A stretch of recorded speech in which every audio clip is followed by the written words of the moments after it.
So, I've been in London for 3 days now, and while I'm soon going to be leaving, as my airplane will leave in a few hours, so I'm going to go back to the airport in an hour or so.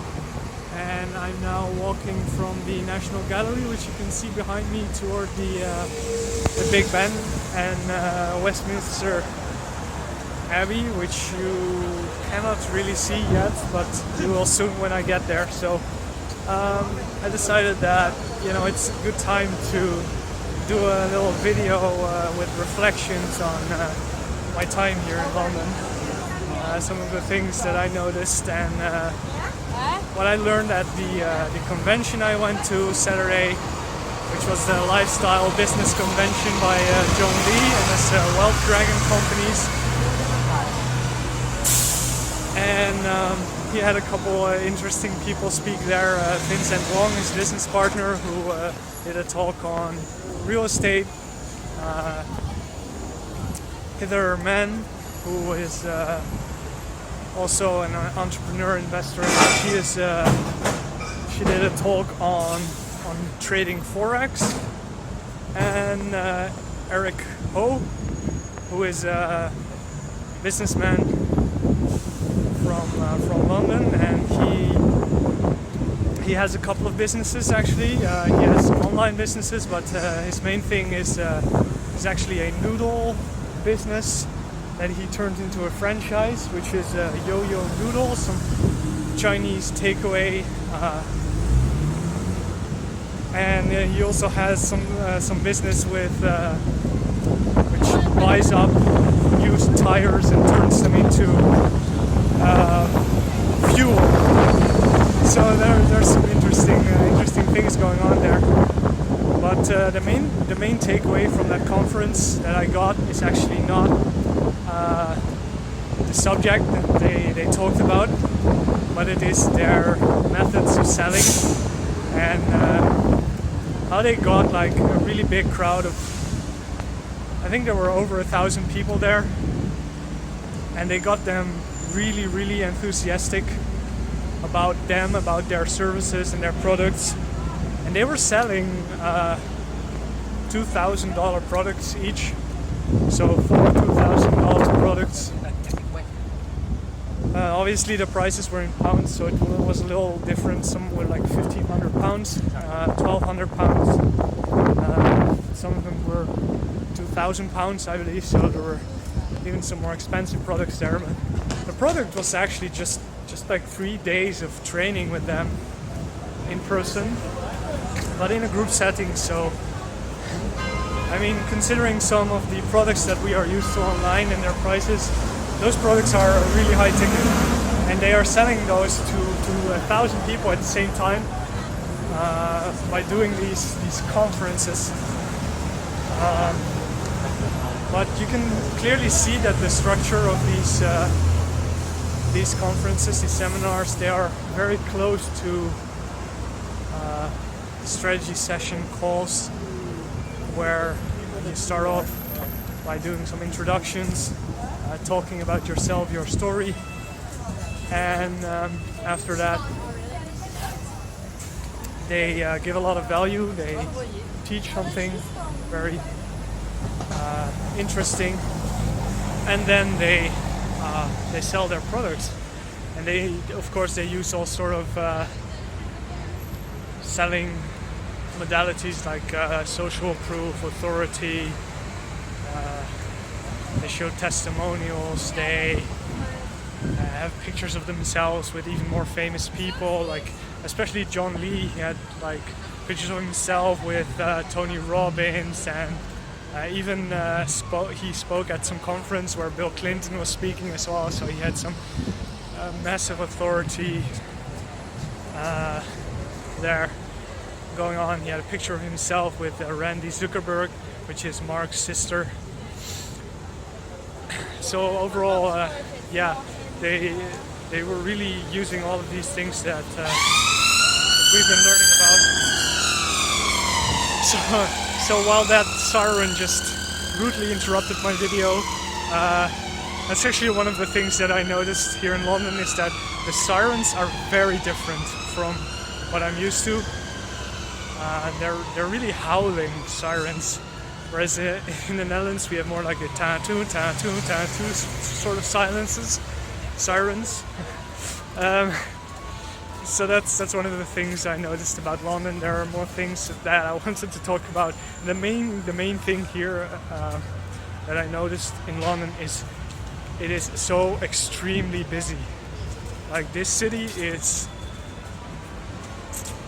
the busiest place that I've ever been. I have been to Paris, I've been to Rome, I lived in Amsterdam for 7 years.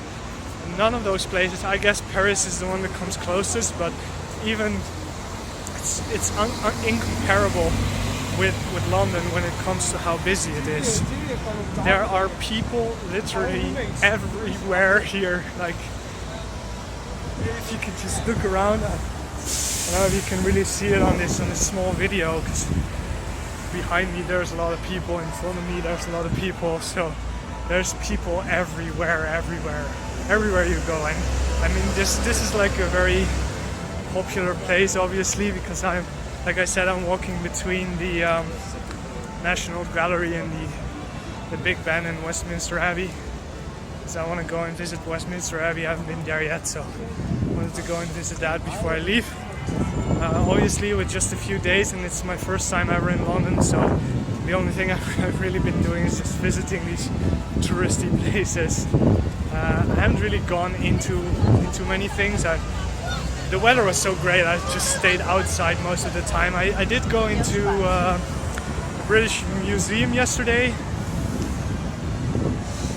which gave me a bit of a double feeling because of the fact that so much stuff that's there has just been stolen from places all over the world. There's a lot of controversy about that place and about the stuff there, but on the other hand, having all this stuff together from thousands of civilizations across hundreds of countries across the world, and it's really something. And it would be a big waste if everything would just disperse again to all over the world, whereas here they have it all in one place. And so one of the other things that I really took away from the British Museum and the ancient stuff over there is that very little changed in the past. When you look at the ancient Egyptian stuff that they have there in the British Museum, and look at the stuff that's like 1 or like 2,000 years old, and the stuff that's 4 or even 5,000 years old, that's like 1 to 2,000 years difference. But the difference is very small. Whereas if you look at like today and 2,000 years ago, the world is just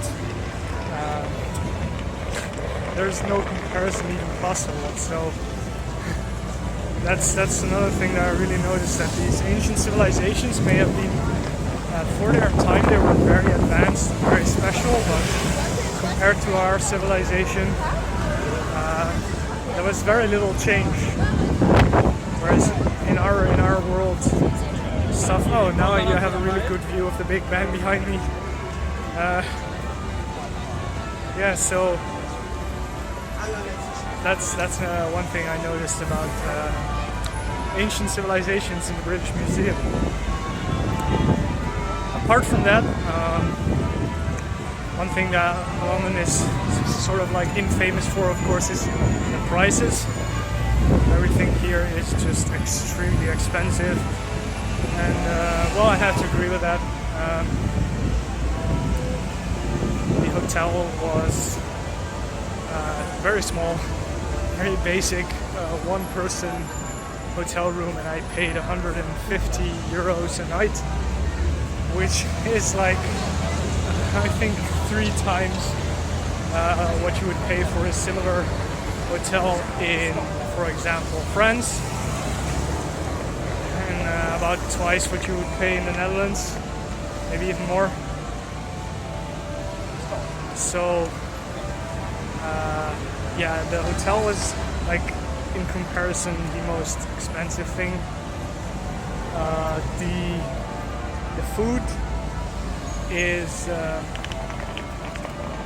not necessarily that much more expensive than it is in the Netherlands, because the Netherlands is pretty expensive with restaurant food as well. I mean, in the Netherlands it's really cheap to buy food in supermarkets, so most people they do that, and eating out is really sort of like a special occasion thing in the Netherlands. Whereas another country I can really compare it to, which is France, it's completely the opposite. People eat out all the time there. On their lunch breaks, they have like 1 hour lunch breaks, and some companies they even pay for their employees to eat out during lunch. So over there it's really cheap to eat out, and you can get really good quality food. And here in London, it's just the quality is just terrible. When you eat out here, you really have to try really hard to find some good quality food, because most of the food is just very normal, generic, nothing special, but you pay through the roof for it. So I just messed up my microphone, I think. I hope that it's still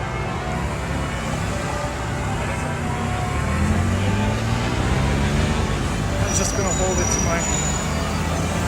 it up so you can still understand what I'm saying. So yeah, the food is just not very good. So here I am at Westminster Abbey, and the bells are ringing very loudly, so I'm gonna go in there soon and I'm gonna wrap up this video.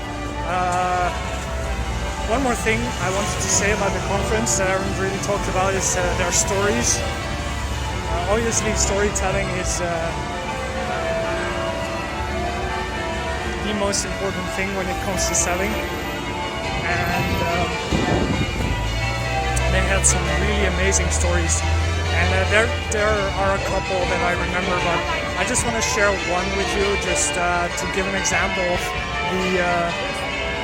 the quality of the stories that they were telling.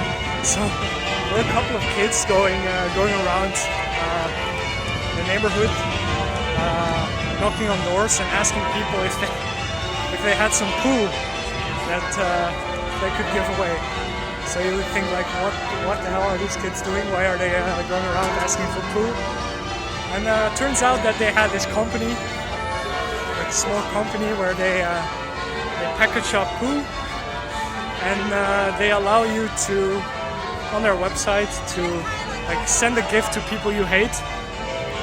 So you could send like a package, and I would get a package, and oh, it's a package. Oh, interesting. Oh, it smells funny. What's in this package, And then when you open up the package, there is poo in it. So this was a story that John Lee was telling, because people were just asking about what it is that they should be selling. And his point with the story was, even if you don't have any clue what you're gonna be selling, you can always sell shit. Because somebody out there is doing it. So that was his point with that story. So that was, I thought that one was really, really funny, and I laughed really hard at that story. And I think everyone there did. So that's one I definitely will remember. And there's a lot more.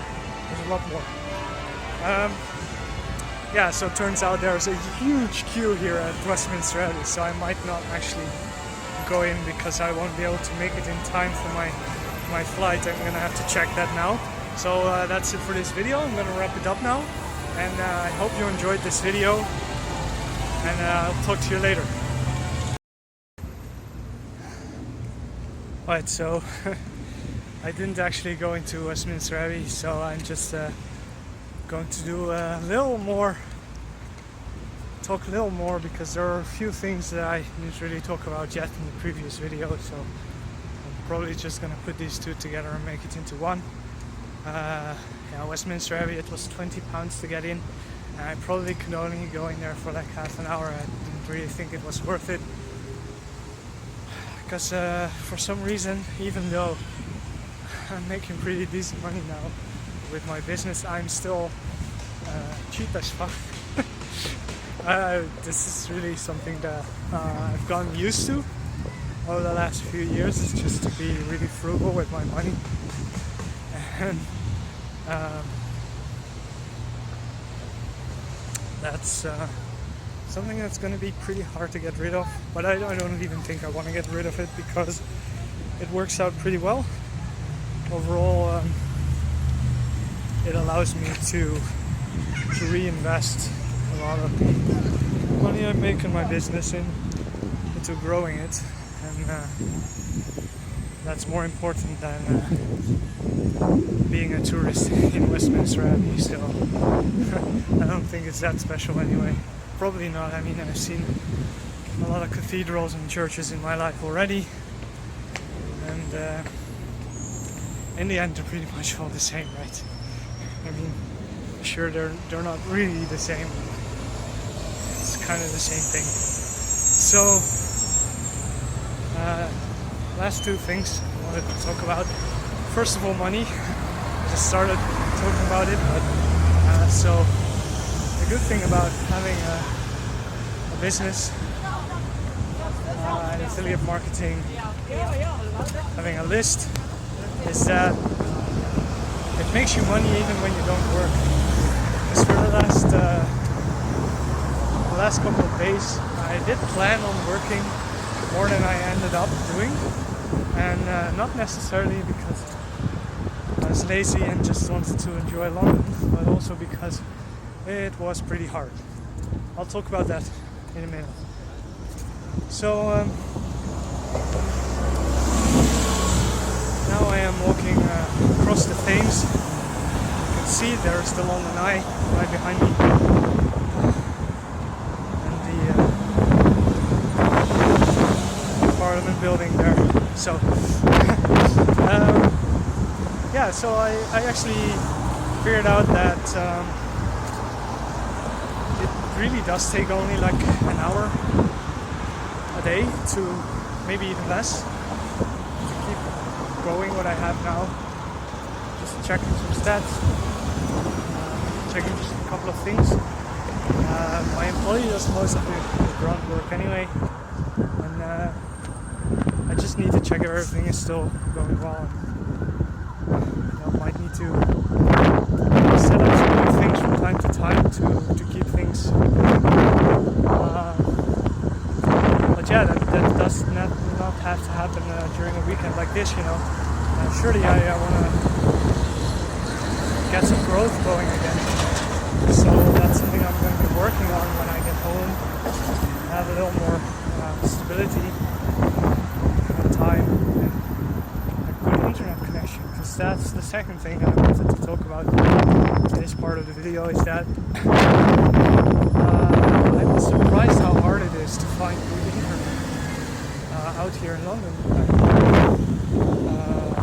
Public Wi-Fi, and it doesn't even matter where you go. I mean, the Wi-Fi in my hotel, the Wi-Fi at coffee shops, restaurants, the Wi-Fi at the library.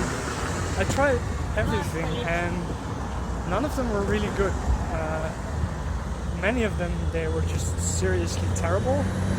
As in, I was trying to attend the Hangout yesterday in a couple of coffee shops around London Tower, and it took a few minutes to load everything up, and then when I was finally in, it was really slow and choppy, and at some point it would just crash and disconnect, and I had to go again. And so I decided to move to another coffee shop nearby to see if it would be better there, but it was just as bad. So in the end, I ended up not really attending the webinar or the Hangout, and just yeah, going around there. Yeah, so this morning I've been working in the British Library, which was really close to my hotel, and that was the only somewhat stable Wi-Fi I found. It wasn't fast by any means, but at least it wasn't crashing. I could just do things. It just took a little longer to do some things that I'm used to. but not. It wasn't unstable. So that was great. That got me a couple hours of just doing some work and wrapping things up.